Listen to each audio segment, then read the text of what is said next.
देखिए, मैं बता रहा हूं आपको, राहुल गांधी को अडानी का फोबिया हो गया है और उसी फोबिया के तहत ये लोग तलाश करते रहते हैं कि कहीं कोई बात हो तो उसको जो है दूसरे तरीके से फिर देश के अंदर पेश करना।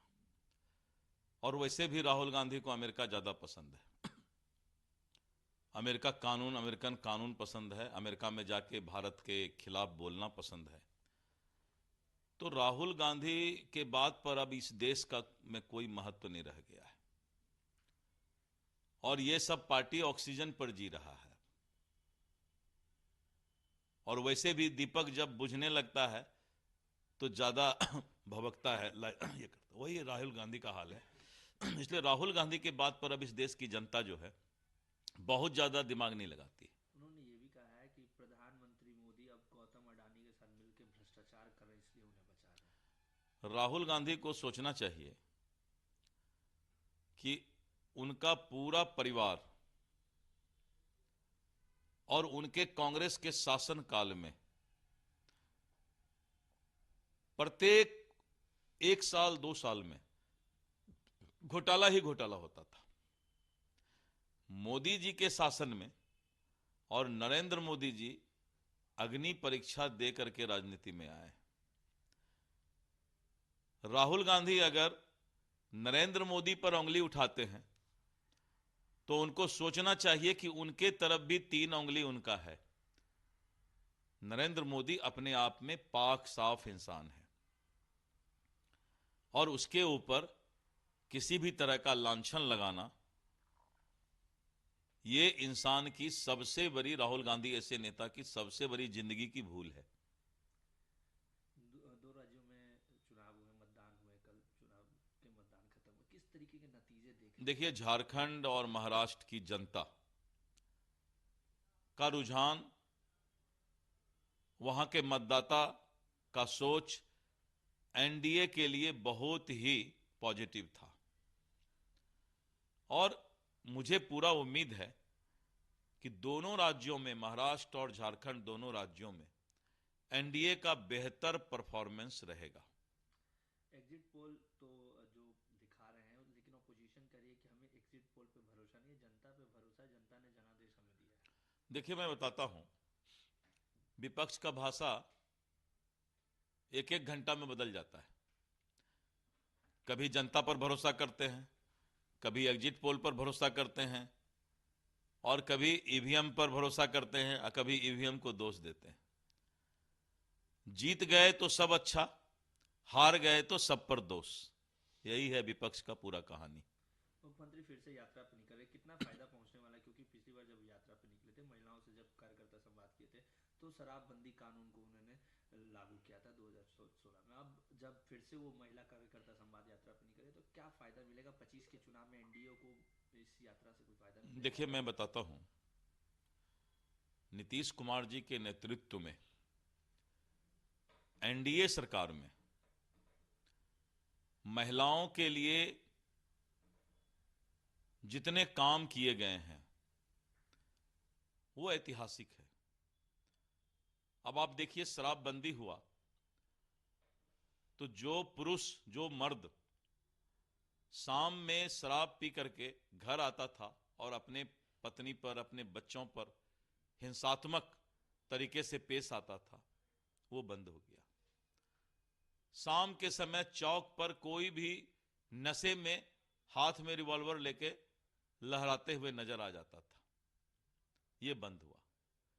ये नीतीश कुमार का ही देन है कि स्थानीय निकाय के चुनाव में, चाहे वो पंचायती राज का चुनाव हो चाहे नगर निकाय का चुनाव हो, महिलाओं को आरक्षण दिया गया और आज महिला वार्ड मेंबर, पंचायत समिति मुखिया, उप मुखिया, जिला पार्षद और निगम पार्षद बने हुए हैं। ये नीतीश कुमार का देन है। नीतीश कुमार ने बालिका साइकिल योजना चलाया। जिस बिहार में लड़कियां साइकिल नहीं चलाती थी कभी भी, आज रोड पर लड़कियां साइकिल चलाते हुए नजर आती हैं। और इस तरह करके नीतीश कुमार ने नौकरी में महिलाओं को आरक्षण दिया। और आप देख रहे हैं, जब सिपाही, महिला सिपाही का आरक्षण, आंगनवाड़ी सेविका, जीविका दीदी, और यहीं से जीविका दीदी का जो मॉडल नीतीश कुमार जी ने निकाला, आज पूरा देश ने आजीविका करके उसको अपनाया है। महिलाओं के प्रति जो उनकी सोच है, उनके विकास करने का, उनके भागीदारी का, वो अद्भुत है। और आज फिर वो उसी देश की आधी आबादी, बिहार की आधी आबादी के लिए हमारे जो समाज की मुख्य धारा है उसमें उनकी सहभागिता बराबर का हिस्सा हो, ये प्रयास वो कर रहे हैं। इसीलिए बिहार की महिलाएं एनडीए के प्रति, नीतीश कुमार जी के प्रति, नरेंद्र मोदी जी के प्रति हर वक्त अपनी आस्था व्यक्त करती हैं, और उनको नीतीश कुमार जी जगाने भी जा रहे हैं और धन्यवाद भी देने जा रहे हैं। भूमि विभाग में कई सीओ की सैलरी रोकी गई, क्या कारण है? देखिए, मैं जब से राजस्व मंत्री का पदभार संभाला तो मैंने अधिकारियों को, राजस्व विभाग के अधिकारियों को स्पष्ट आदेश दिया कि आप मामला लंबित रख करके भ्रष्टाचार को कहीं न कहीं सामने आने का मौका दे रहे हैं। Justice delayed, justice denied. और राजस्व विभाग में इतने लंबे, इतने भारी संख्या में विवाद जो है वो लंबित रहने के कारण समाज में भी असंतोष फैल रहा था। हमने पदाधिकारियों को स्पष्ट निर्देश दिया कि आप 3 महीने के अंदर लंबित मामलों को और उसका जो समुचित न्याय है जनता को देने का काम करें।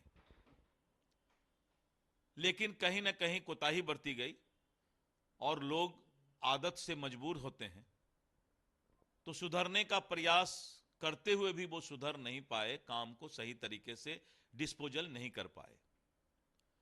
हमने पता किया विभाग में कि इनका सर्विस बुक कहां रहता है, सेवा पुस्तिका। अगर हम इन पर कोई कार्रवाई करते हैं, जैसे 37 सीओ पर हमने कार्रवाई किया, अभी 89 सीओ पर, फिर 89 सीओ पर कार्रवाई करने जा रहे हैं, तो हमने कहा जो हम सजा देते हैं वो उनके सेवा पुस्तिका में लिखा जाता है कि नहीं।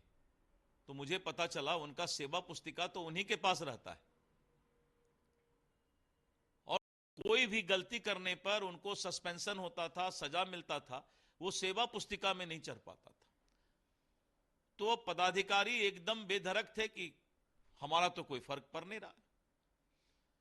तो मैंने सभी सीओ को, करीब 1100 सीओ, आरओ एवं सेटलमेंट अफसर, एक्विजिशन अफसर, सारे पदाधिकारी को आदेश दिया कि आप तुरंत अपने सेवा पुस्तिका को विभाग में जमा करें, और विगत 10 वर्षों में जो भी उनके ऊपर कार्रवाई या सजा किया गया है, सेवा पुस्तिका का मतलब ही यही होता है कि उस पर जो है उसको लिखा जाए, जिससे कि उनको अंतिम तक वो सजा का, कार्रवाई का ये भुगतना पड़े।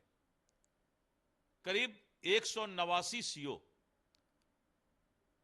ने अपना सेवा पुस्तिका जो समय उनको दिया गया था नहीं जमा किया, क्योंकि कोई ना कोई गड़बड़ी उसके सेवा पुस्तिका में उन्होंने जरूर की होगी या कोई बात होगा, उन्होंने जमा नहीं किया। पहली बार बिहार के इतिहास में इतने बड़े संख्या में पदाधिकारियों का जो है मैंने वेतन रोकने का आदेश दिया कि जब तक पारदर्शी तरीके से वो सेवा पुस्तिका जमा नहीं होता विभाग में, तब तक इनके वेतन को रोक दिया जाए। और इसका असर पड़ा है, और मुझे लगता है कि ये लोग अब थोड़ा सा सुधरने का प्रयास कर रहे हैं।